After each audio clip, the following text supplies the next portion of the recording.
This is actually one of your pictures that you kindly lent to me for the book, and this came from the chapter that you wrote. So rider B is hollow-backed and also leaning forward a bit. Rider A is round-backed and really leaning back a whole load. Americans would talk about that rider sitting on their pockets. Rider C is sitting on her pockets too, but not to quite the same extent. Rider D tends to tip forward rather into a two-point or a jumping position rather than being stacked up well. And we actually don't have a picture of a rider within this little collage here stacked up really right. I remember when we put this picture onto Facebook and we didn't actually give any real direction, that a lot of people chose B as being the right position. Yes. Yeah. And you know, if you try really hard to grow tall and stretch your leg down, so maybe as you're sitting in your chair, do that.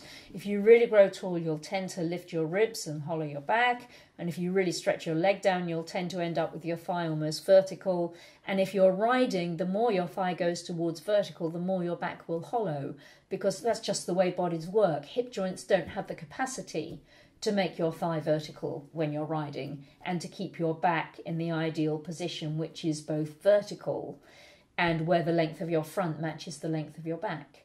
So a lot of riders trying to grow tall and stretch their leg down are trying very hard to do what they've been told, but the way good riding works has not been described well in language within those words. People tend to bark up the wrong tree when they hear those words.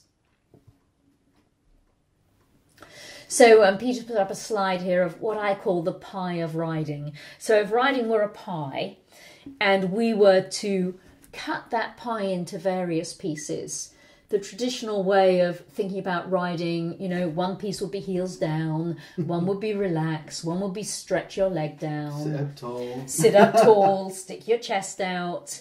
You know, we could come up with other phrases that would be kind of the pie of riding. Use your back, use your seat. Those are some of my unfavourite words because God only knows what they mean. They are, they could be subjected to 1,000,001 possible interpretations, as well as a lot of other interpretations that I really scratch my head over.